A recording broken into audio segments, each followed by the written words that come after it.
Hello, the name's Boris Montgomery. I live in Boston, Massachusetts.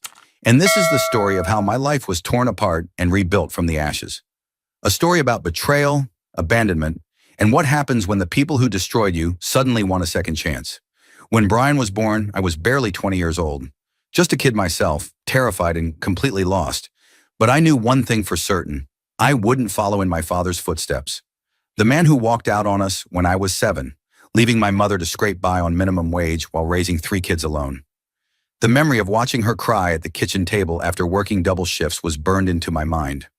So when Rachel told me she was pregnant, I proposed. Not because we were madly in love, we'd only been dating for 8 months, but because I refused to be the kind of man who runs from responsibility. "You don't have to do this," Rachel had said, her eyes puffy from crying. "My parents will help." "I want to," I lied, slipping the modest ring on her finger. It had cost me 3 weeks' wages from my construction job, but I'd convinced myself it was worth it. We were married at the courthouse 2 weeks later. No guests except her sister Vanessa and my buddy Tom as witnesses. Rachel's parents had made their disappointment clear. "She could have done so much better," I overheard her mother say. Maybe she was right. For 8 years, we somehow kept it together. I worked construction during the day and took night classes, trying to get an associate's degree in business management. We lived in a small 2-bedroom apartment in a neighborhood where police sirens were a nightly lullaby.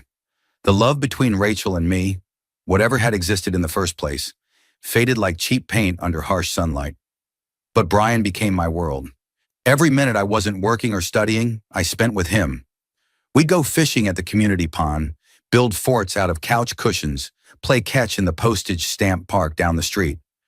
I'd create treasure hunts around the apartment on rainy days, hiding little toys and clues that would keep him occupied for hours. "Dad, you're the best," he'd say, throwing his small arms around my neck. Those 4 words could erase any exhaustion, any doubt, any resentment I might have felt about the life I'd chosen. Then came that Friday in May.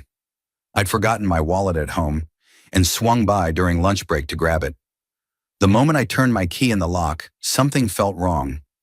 There was an unfamiliar coat hanging in the entryway, a man's coat. I found them in the kitchen. The guy, Mark, one of Rachel's co-workers from the insurance office, was sitting at our table, drinking from the mug I'd gotten for Father's Day the year before. Rachel was leaning against the counter, wearing the silk robe her sister had given her for Christmas. "Boris," she gasped, color draining from her face, "you're supposed to be at work." Mark stood up awkwardly, extending his hand like we were at some business meeting. "Hey man, Get the hell out of my house," I said quietly, my entire body vibrating with rage. "Boris, please," Rachel started, but I cut her off. "How long?" She wouldn't meet my eyes. 6 months. 6 months. Half a year of lies. Nights when she'd claimed to be working late. Weekends when she'd gone to visit her sister. All the times she'd recoiled from my touch, claiming fatigue or headaches. Mark scurried past me, not even bothering to grab his coat. Rachel just stood there, arms crossed defensively. "I want a divorce," I said, surprised at how calm my voice sounded while my insides were being shredded. "Fine," she replied, her tone frighteningly cold. "I've been thinking about it anyway." "Thinking about it? While screwing your co-worker in our home? Where our son lives." "Don't act so high and mighty, Boris," she hissed. "We've been unhappy for years. You're never home, and when you are, you're too tired to even talk to me. What did you expect?" "I expected basic respect," I shouted, finally losing my composure. "I've been killing myself working and studying to give you and Brian a better life."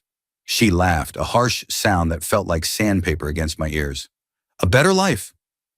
We live in a crappy apartment in a dangerous neighborhood. Your big dreams haven't gotten us anywhere. Mark actually has a future. He's already a regional manager." I stared at her, this stranger wearing my wife's face. "So that's what this is about? Money?" "It's about happiness, Boris. Something I haven't felt in a long time." I left before I said something I'd regret. Drove around aimlessly for hours, the rage eventually giving way to a hollow ache that settled in my chest like a block of ice. When I returned, Rachel had packed a bag and gone to Vanessa's. Brian was with her. That night, I sat alone in our apartment, surrounded by the evidence of our failed family. Brian's toys scattered across the living room floor, Rachel's coffee mug still sitting unwashed in the sink. Wedding photos I couldn't bear to look at. The divorce proceedings were ugly but quick. We had almost nothing to divide. I moved into a studio apartment nearby so Brian wouldn't have to change schools. For a while, we managed a reasonable co-parenting relationship. Brian would stay with me every other weekend and Wednesday nights. I'd pick him up from school, help with homework, cook his favorite meals, simple things like grilled cheese sandwiches and spaghetti, all I could really manage. Then Rachel met Nathan. Wealthy, polished, connected. The heir to a real estate development company with properties all over New England. He drove a Tesla and owned a vacation home on Cape Cod. Brian came back from his first weekend at Nathan's place with stories of jet skis and a home theater. Nathan says he's going to take me to Disney World for Christmas, Brian told me one Wednesday night as I was reheating leftover lasagna. He says we might even go to the one in Paris next summer. I forced a smile. That sounds amazing, buddy. Yeah, and he has this awesome boat. He says he'll teach me to sail when it gets warmer. I nodded, feeling increasingly irrelevant. What could I offer to compete with Disney World and private boats? My weekends with Brian consisted of public parks, discount movie theaters, and homemade meals. Gradually, Brian's enthusiasm for our time together waned. He'd asked to skip our weekends because Nathan had tickets to a Patriots game or was hosting a pool party. Then came the missed calls, the unanswered texts. Rachel claimed she couldn't force him to call me back, that at 9 years old he was developing his own sense of independence. After 3 months of hardly seeing my son, I hired a lawyer. Tom's cousin Mitch agreed to take my case for a reduced rate. We filed a motion alleging parental alienation, demanding that Rachel comply with the custody arrangement. The judge didn't see it my way. Rachel's lawyer, a sharply dressed woman who probably charged more per hour than I made in a day, painted me as a bitter ex, unable to accept that my son preferred his new, more stable environment. The fact that I'd missed 2 child support payments during a construction slowdown didn't help my case. Not only did the judge deny my motion, but he increased my child support payments, claiming that Brian deserved to maintain the standard of living he was now accustomed to, thanks to Nathan. I walked out of that courtroom feeling like I'd been gut-punched. In the hallway, Rachel's lawyer, Diane Thompson, approached me. "Mr. Montgomery," she said, her voice professionally detached, "my client is willing to make you an offer." I eyed her suspiciously. "What kind of offer?" "Rachel and Nathan are planning to marry next month. Nathan would like to adopt Brian." "Absolutely not," I spat. She continued as if I hadn't spoken. "If you voluntarily terminate your parental rights, Rachel will waive all future child support payments and forgive the arrears." "You've got to be kidding me. You want me to sell my son? Get out of my face." Diane's expression didn't change. "This isn't about selling anyone, Mr. Montgomery. It's about what Brian wants." That stopped me cold. "What are you talking about?" "Brian has expressed to both Rachel and his therapist that he would prefer Nathan to adopt him. He feels more connected to him." "I don't believe you. I want to talk to my son." She nodded. Rachel anticipated this. "Brian is waiting in a conference room with her. You can speak with him, but I'll need to be present." The conference room felt like a prison visiting area. Brian sat beside Rachel, wearing clothes I'd never seen before. Designer jeans and a button-up shirt that made him look older than his 9 years. "Hey, buddy," I said, trying to keep my voice steady. "How are you doing?" He glanced at his mother, then back at me. "I'm okay." I took a deep breath. "Your mom's lawyer says you want Nathan to adopt." "You, is that true?" He nodded, eyes fixed on the table. "Do you understand what that means, Brian?" "It means I wouldn't legally be your dad anymore.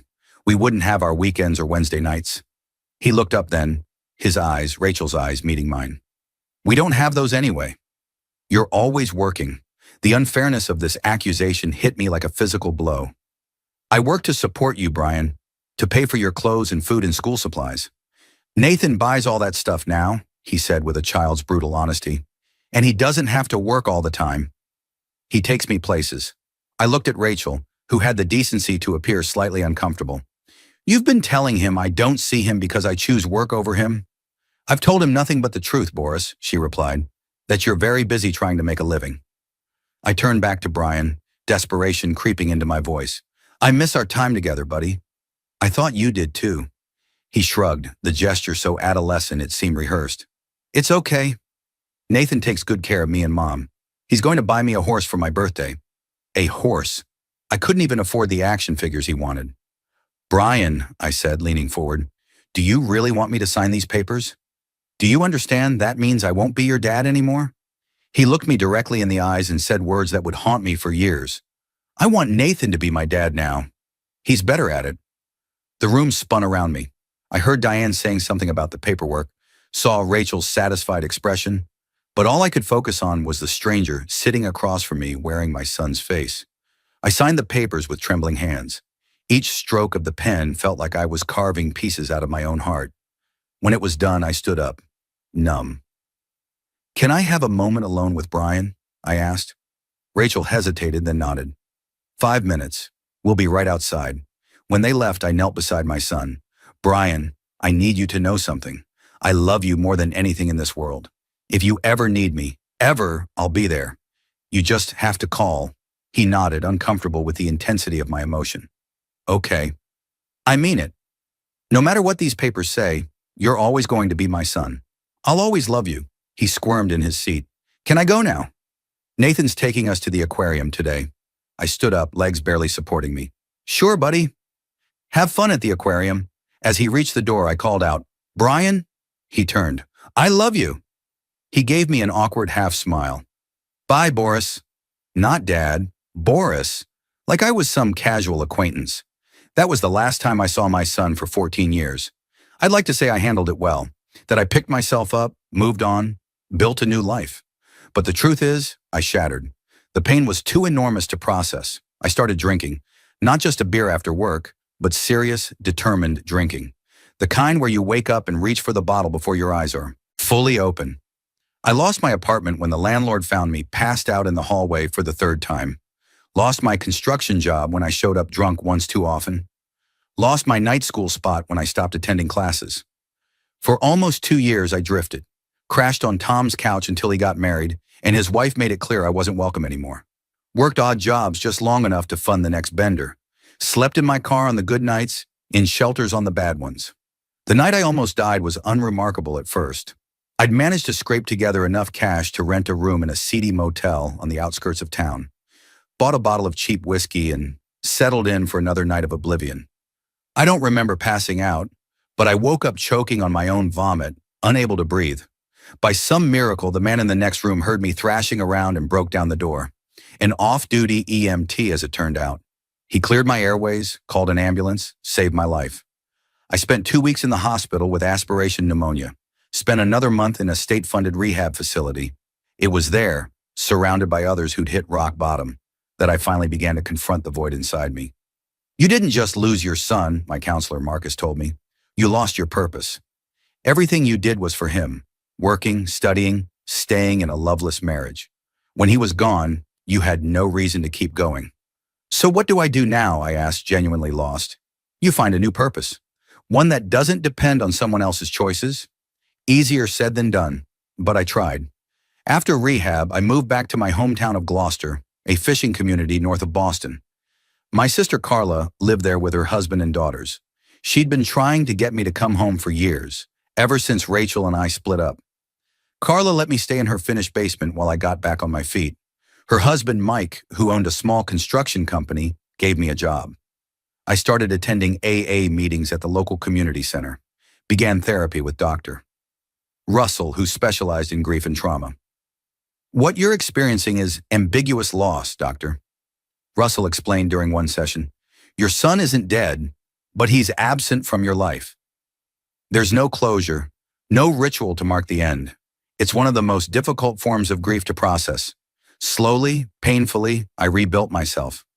Moved into my own apartment after a year with Carla. Got promoted to foreman at Mike's company.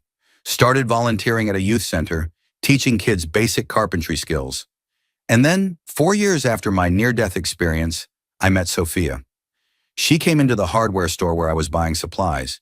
Petite, with dark curly hair, and the most genuine smile I'd seen in years. She was trying to fix a leaky faucet in her newly purchased condo, and clearly had no idea what she was doing. 1/4-inch compression fitting, I said, pointing to the item she was examining. But that's not going to fix a leaky faucet unless you know what's causing the leak. She looked up, relief washing over her face. Oh, thank God, someone who speaks plumbing. I've been staring at YouTube tutorials for hours, and still have no clue what I'm doing. I offered to take a look at her faucet. It was a simple fix, just a worn O-ring. As I worked, we talked. She was a pediatric nurse, divorced, with an 11-year-old son named Leo. She'd moved to Gloucester for a fresh start after her ex relocated to Seattle for work. Leo's having a hard time adjusting, she confided as I was packing up my tools. New town, new school, dad moving across the country. It's a lot for a kid. I can imagine, I said, careful not to reveal too much of my own baggage. Kids are resilient, though, she smiled. They are. But sometimes they need a little help. She hesitated, then added, would you like to stay for dinner? It's just spaghetti, but it's the least I can offer for saving me from a flooded bathroom. I almost declined out of habit. I'd avoided anything resembling a date for years, but something about Sophia's warm, straightforward manner broke through my defenses. I'd like that, I said. Dinner was chaotic. Leo was initially suspicious of me, answering questions in monosyllables and glaring when he thought I wasn't looking. Sophia's ancient cat kept trying to climb onto the table. The smoke detector went off when the garlic bread started burning. By all accounts, it should have been a disaster. Instead, it was the beginning of everything. Sophia and I started dating cautiously. I was upfront about my sobriety and my past, though I gave her the sanitized version at first. She was patient, understanding, never pushing for more than I was ready to share. Leo was a tougher sell, smart and perceptive. He sensed my hesitation around him and interpreted it as dislike. He hates me, I overheard him telling Sophia one night when I was supposed to be fixing their bathroom door. Why does he even come over? He doesn't hate you, sweetheart, Sophia assured him. Boris has a complicated history with kids. Give him time. The truth was, I was terrified of getting attached to Leo. Every time he smiled or asked for help with homework or showed me his latest video game achievement, I saw Brian. And with those memories came the pain, fresh as ever. But Leo wore me down with persistence. He started leaving drawings on the fridge for me, crude sketches of the three of us doing activities together. He'd sit next to me during movie nights, gradually inching closer until he was practically leaning against me. He'd ask for help with math problems, even though math was his best subject. The day I realized I loved him was ordinary in every way. I was at Sophia's place, making dinner while she finished a late shift at the hospital. Leo was setting the table, chattering about a science project. So anyway, I told Mrs. Hendricks that I wanted to do my project on how bridges work, and she said that was too simple. But I told her I was going to build actual models showing the different types and test their weight capacities, and then she said it was fine. He paused to catch his breath.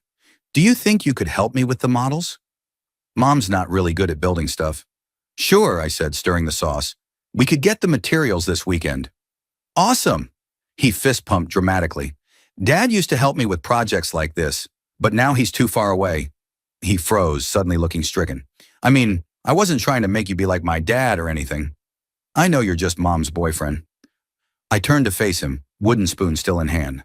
Leo, I'd be honored to help with your project, and I'm never going to try to replace your dad, but I hope we can be friends. He considered this, head tilted. Friends who build stuff together? Exactly. Cool. He went back to setting the table, crisis averted, but something had shifted inside me. The wall I'd built around my heart had a Leo-sized crack in it. Sophia and I married 2 years later, in a small ceremony by the harbor. Leo, now 13, was my best man. He took his duties extremely seriously, rehearsing his toast for weeks and guarding the rings like they were nuclear launch codes. On my 40th birthday, Sophia announced she was pregnant. I was terrified, elated, and overcome all at once. The night she told me, I sat alone on our back porch after everyone had gone to bed, looking at the stars and having a silent conversation with the universe. I don't deserve this second chance, I whispered, but I swear I won't waste it. Gabriel Montgomery was born on a snowy January morning. I held him, this tiny red-faced miracle, and made the same promise I'd made to Brian all those years ago, to be there, always. But this time, I understood how fragile such promises could be. 2 years later, Laura joined our family, a whirlwind of energy from her first breath. Our house became a chaos of toys, midnight feedings, first steps, and endless questions. I savored every moment, even the exhausting ones, aware of how quickly it could all disappear. Through it all, Leo remained my first ally. my unexpected gift. He doted on his half-siblings, protecting them fiercely and entertaining them endlessly. When he graduated high school and announced he was joining the Navy, I felt a pride so intense it was almost painful. The day before he left for basic training, he asked if we could talk privately. We walked along the beach, the familiar Gloucester shoreline stretching before us. "I've been thinking about something for a while," he said, uncharacteristically serious. "When I turn 18 next month, I won't be a minor anymore." I nodded, unsure where this was going. "I want you to adopt me." He stopped walking, turning to face me. "I know I'll be an adult legally, but I want it to be official. I want your name." I stared at him, speechless. "You don't have to," he added quickly. "I mean, I know. I'm not really your—" I pulled him into a hug, cutting him off. "I would be honored," I said, my voice thick. "Beyond honored." He hugged me back fiercely. "You're the best dad I could have asked for," he whispered. I broke down then, sobbing on the shoulder of this remarkable young man who had chosen me when my own blood had not. It was healing I hadn't known I needed. Life settled into a pattern of beautiful normalcy. My construction business thrived. I'd started my own company 5 years after joining Mike's, specializing in historic renovations. Sophia continued her nursing career, becoming a supervisor at the pediatric unit. Gabriel started kindergarten, Laura attended preschool 3 days a week, and Leo sent us regular updates from his naval assignments. And then, on an ordinary Tuesday in April, my phone rang with an unfamiliar number. "Boris Montgomery," I answered, balancing the phone while reviewing blueprints. "Boris?" "It's Vanessa, Rachel's sister." The blueprints slipped from my hand, scattering across the floor of my office. I hadn't heard Vanessa's voice in 14 years. "Vanessa," I managed, "why are you calling me?" There was a pause, a deep breath. "Rachel passed away 3 days ago. Breast cancer. It was quick, once they found it." I sat down heavily in my chair. "I'm sorry to hear that," I said, surprised to find I meant it. Despite everything, I wouldn't have wished suffering on Rachel. "There's something else," Vanessa continued. "Brian asked for your number. He wants to talk to you." The room seemed to tilt around me. "Brian wants to talk to me?" "Yes, he's been struggling since Rachel got sick. He's been asking questions about you, about what happened." I gripped the edge of my desk, anchoring myself. "What did you tell him?" "The truth. That you tried to maintain a relationship with him, but Rachel and Nathan made it difficult. That you signed away your rights because he said he wanted Nathan to be his father." 14 years of carefully constructed peace threatened to crumble. "I need to think about this, Vanessa. I understand. Just, he's hurting, Boris. Rachel was all he had left. Nathan left them when Brian was 16, ran off with his secretary. Classic midlife crisis. Rachel raised him alone after that." A bitter laugh escaped me. "Karma's a cruel thing, isn't it?" "Boris, I'll think about it, Vanessa. That's all I can promise right now." I didn't tell Sophia about the call that night, or the next. I carried it with me, this reopened wound, unsure what to do. Part of me wanted to see Brian, to know the man he'd become. Another part, the protective part, recoiled at the thought of inviting that pain back into my life, into my family's life. On Saturday morning, 3 weeks after Vanessa's call, we were making breakfast together. Gabriel was helping me with the pancakes, which meant there was more batter on the counter than in the bowl. Laura was in her high chair, methodically dropping Cheerios, on the floor for our dog, Max, to hoover up. Sophia was setting the table, humming along to the radio. The doorbell rang. "I'll get it," Sophia called, wiping her hands on a dish towel. I heard the door open, then silence. Too much silence. "Boris?" Sophia's voice floated from the entryway, tense and uncertain. "There's someone here to see you." I turned the burner off and lifted Gabriel down from his stool. "Go see if Mommy needs help with the silverware, buddy." I walked to the door, already knowing what I would find. He was taller than me now, with Rachel's delicate features but my build. His hair was darker than I remembered, his eyes the same startling blue as his mother's. He stood awkwardly on my porch, hands shoved in his pockets. "Hi," he said, voice deeper than I'd imagined it would be. "I'm Brian. I'm your son. I wanted to talk to you. Can we talk?" Time seemed to stop. In that frozen moment, I saw 2 paths stretching before me. One led back into the past, to pain and rejection and loss. The other led to the kitchen, where my family was waiting. the family I'd built from the ashes of what Brian and Rachel had destroyed. No, I said, my voice steady and firm. You're not my son. I have 3 children, 1 son of my heart and 2 of my blood. You are none of them. Please get off my property. You're not welcome in my life, and you never will be. Now leave. He stood there, mouth slightly open, clearly shocked by my response. He'd expected, what? A tearful reunion? Open arms? After 14 years of silence? But he started. There's nothing to discuss, I cut him off. You made your choice when you were 9 years old. You looked me in the eye and told me you didn't want me as your father. I respected your decision then. I expect you to respect mine now. I closed the door, turned the lock, and returned to my family. Sophia was waiting in the hallway, concern etched on her face. Boris? Who was that? No one, I said, taking her hand. Just someone from the past who no longer has a place in my life. That evening, I sent a message to my entire family. Carla, my parents who had moved to Florida after retirement, my nieces and nephews, everyone. I explained that Brian might try to contact them and that anyone who chose to help him would be cut from my life permanently. It might seem harsh, but they knew my story. They knew what his rejection had done to me, how close I'd come to drinking myself to death, how many years of therapy it had taken to rebuild myself from the ground up. Later that night, as Sophia and I lay in bed, she finally asked the question, Are you sure about this, Boris? He's your biological son. I stared at the ceiling, organizing my thoughts. When I signed those papers, it nearly killed me. Not because of a legal document, but because my child looked me in the eye and said he didn't want me anymore. Do you have any idea what that does to a person? She placed her hand on my chest, over my heart. No, I don't. And I'm so sorry you had to experience that. I spent years in that darkness, Sophia. Years thinking I was worthless, unlovable, deserving of abandonment. It took everything I had to climb out of that hole, to believe I could be a good father, a good husband, a good man. I turned to face her. I won't risk falling back into that pit. Not for anyone, not even him. She nodded slowly. I understand. I just want to make sure you won't regret this someday. The only thing I would regret is endangering what we built together.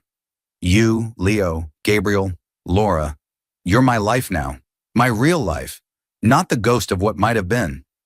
I thought that would be the end of it. I was wrong. 2 days later, Carla called me, her voice tight with emotion. Brian came to see me. My grip on the phone tightened. And? Boris, he's devastated. He's lost his mother. He has no relationship with Nathan. And now you've rejected him too. Don't, I warned. Don't make his pain my responsibility. He's just trying to understand what happened. Rachel told him you abandoned them, that you chose alcohol over being a father. He believed that his whole life, and now he's learning it was all a lie. What do you want from me, Carla? To welcome him with open arms? To pretend the last 14 years didn't happen? I want you to talk to him. One conversation, Boris. For closure, if nothing else. I have closure, I snapped. I found it without him. I don't need to reopen old wounds to make him feel better about his choices. Carla sighed heavily. He was 9, Boris. 9 years old, manipulated by his mother and dazzled by Nathan's money. How can you hold him accountable for that? It's not about accountability. It's about self-preservation. I nearly destroyed myself after losing him. I won't put myself in that position again. Boris! No, Carla. My answer is final. If you want to have a relationship with him, that's your choice. But understand that it will affect our relationship. Are you saying you'd cut me off too? Your own sister. I'm saying I need to protect my peace and the family I've built. Anyone who threatens that can't be part of my life. She was silent for a long moment. I'll respect your decision, but I think you're making a mistake. After that conversation, things escalated. Brian, apparently emboldened by Carla's sympathy, began a campaign to insert himself back into my life. Messages arrived through mutual acquaintances. A letter appeared in my mailbox, which I burned unread. Vanessa called again, pleading his case. Then one afternoon, as I was picking up Gabriel and Laura from school, I spotted him across the street, just standing there, watching. When he saw me notice him, he started to approach. Leo, who happened to be home on leave and had accompanied me to school pickup, stepped between us. At 22, he was imposing in his Navy uniform, shoulders squared and jaw set. You need to leave, he told Brian, voice low but authoritative. I just want to talk to him, Brian protested. He's my father. Leo's laugh was cold. No, he's not. He's my father, and Gabriel's and Laura's. You gave up that right a long time ago? Brian's face flushed. You don't understand. I understand perfectly, Leo cut him off. My father, my real father, nearly died because of you. I've heard the stories from Aunt Carla, from Grandma Helena before she passed, how he drank himself half to death after you rejected him, how he had to rebuild his entire life from nothing. Brian paled. I didn't know. You know now, and you still won't respect his wishes. So let me make this crystal clear. Stay away from our family, all of us, or I'll make it my personal mission to ensure you regret it. Brian backed away, shaken by Leo's intensity. I gathered my younger children, who were watching wide-eyed, and hustled them to the car. Who was that man, Daddy? Gabriel asked as I buckled him into his car seat.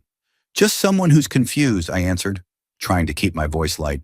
Nothing to worry about. But there was plenty to worry about. Brian's attempts to reconnect became more desperate. Gifts began appearing for Gabriel and Laura.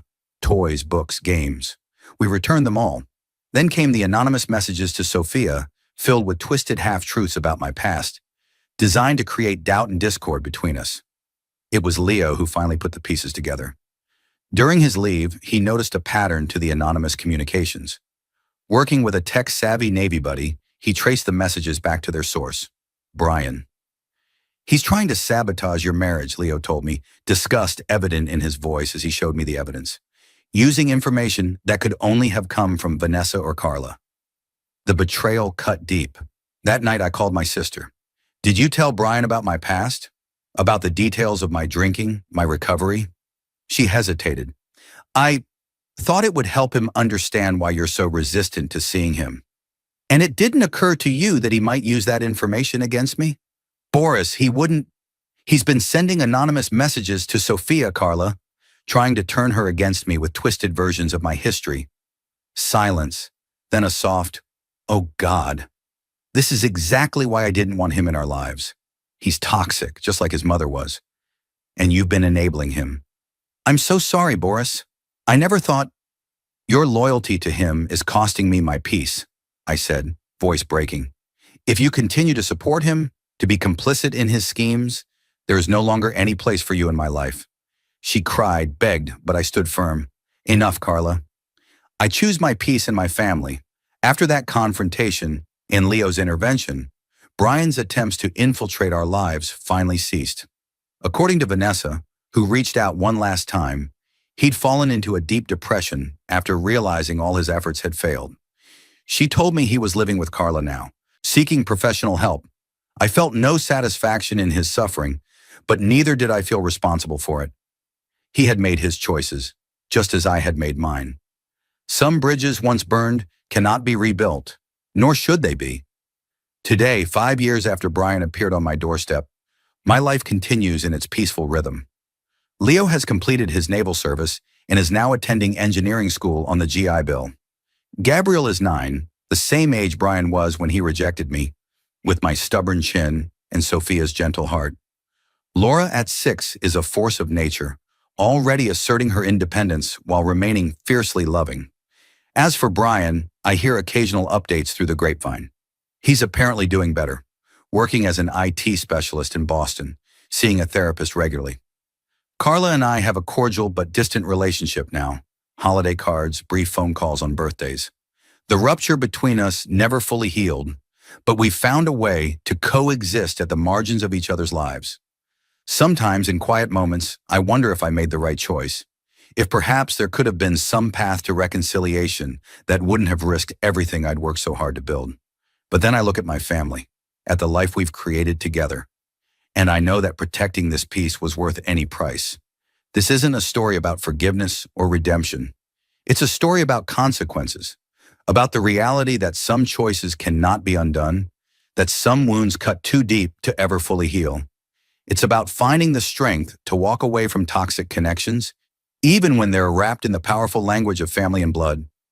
My son Leo taught me that true family is built on choice, on daily acts of love and presence. Brian and Rachel taught me that blood guarantees nothing. Both lessons were painful but necessary. I hope wherever he is, that Brian has found some measure of peace, that he's learned from his mother's mistakes and his own, that he's building a life with purpose and meaning. But that life will not include me nor I him. Some doors once closed must remain so, not out of bitterness or revenge, but out of wisdom and self-preservation. For those reading this who might judge my choice as harsh or unforgiving, I ask only that you consider. What would you do if someone who once destroyed your life suddenly wanted a second chance? Would you risk everything you'd rebuilt for the possibility of healing an old wound? Or would you protect the peace you'd fought so hard to find? There is no easy answer. There is only the answer that allows you to sleep at night, to look in the mirror each morning and recognize the person staring back at you. For me, that answer was clear, if painful, to choose the family who chose me and to let go of the one who did not. This is my story. Not a happy ending perhaps, but a truthful one. And in the end, truth, however difficult, is all we really have. Brian didn't just erase me, he erased us. My mother Helena died crying for him. My father Antonio, who only returned to my life after I hit rock bottom, spent his last few years wondering if he could have done more, if he should have protected me better, because now he saw with his own eyes I was going through the same hell he'd lived with me. My sister Carla held my hand during rehab. My nieces, who grew up calling Brian cousin, had to learn not to mention his name anymore. Just hearing that name made my voice tremble. He didn't just leave. He faded away. He became a ghost that lingered over our lives, a forced silence, as if he'd never existed. And now, years later, he shows up because his mother died. And what does he want? To recover an emotional legacy? To recover some memory he left behind? No, I refuse. And just when I thought that door had been closed forever, I discovered who opened it. My sister Carla, the same sister who helped me hire a lawyer when I decided to fight for custody. The one who stayed on the phone with me while I cried in the car, in parking lots, because I couldn't bring myself to go inside. She was the one who gave him my number. She was the one who told him where I lived. She was the one who told Brian how to find me again. When I confronted my sister Carla, she tried to justify her actions. She said Brian cried, that she didn't expect me to shut the door in his face, that he had no idea how much he'd hurt me, and that he wanted to make things right. She begged me to at least agree to one meeting, one conversation for her mother's sake to find some closure. I begged her to stop, said I didn't care, that I didn't want to know, and added in no uncertain terms, if you kept in touch with him, our relationship would be over. No more birthdays, no more family parties, no more photos of my children. It would all be over. She still insisted, saying it was for one last conversation, a dignified goodbye. I looked at her, my eyes cold, and said, the goodbye he gave me 14 years ago at the courthouse. There's nothing more to be said. Since that day, Carla no longer responded to my messages, but she didn't give up on Brian. On the contrary, she became his only support. While I tried to move on with my family, Brian, with Carla's help, began a desperate attempt to infiltrate my life again. Veiled messages were sent by third parties, trying to get to me. At first, I ignored them, but he became more audacious. One day, as I was leaving school with Gabriel and Laura, I saw Brian standing across the street. He tried to approach, but Leo, my oldest son, who was on leave from the Navy and accompanying me, stepped in front of me. You have no right to show up here, Leo told Brian, his voice firm and filled with an anger I'd never seen before. You had your chance, and you blew it. My father almost died because of you. My grandmother Helena died of heartbreak. Don't come now and try to destroy the peace he spent a lifetime building. Brian backed away, visibly shaken by Leo's blunt words. However, his persistence was disturbing. He began sending gifts to Gabriel and Laura, trying to get closer to my young children, but Sophia and I were adamant about returning them. He even went so far as to try to sow discord between Sophia and me, sending anonymous messages with lies about the past, trying to reopen old wounds, using information that Vanessa had likely shared in good faith. But Leo, observant and protective, noticed the pattern. He tracked the origins of the messages and, with the help of a Navy colleague who was a tech expert, unmasked Brian. He presented the evidence to Sophia and me, revealing the manipulation and malice behind the attempts at rapprochement. It was a harsh blow, a cruel reminder of the lengths Brian was willing to go to get what he wanted. That day, with renewed fury and pain, I called Carla. "Your loyalty to him is costing me my peace," I said, my voice breaking. "If you continue to support him and be complicit in his schemes, there is no longer any place for you in my life." She cried, begged, but I was adamant. "Enough, Carla. I choose my peace and my family." Brian, realizing that all his attempts were in vain and seeing the unshakable unity of my new family, finally gave up. The rejection, Leo's confrontation, and the clarity of my decision hit him deeply. He fell into a severe depression. But even in the face of my heartbreak and the breakdown of our relationship, Carla maintained her unconditional support, taking him to live with her and seeking professional help for her nephew.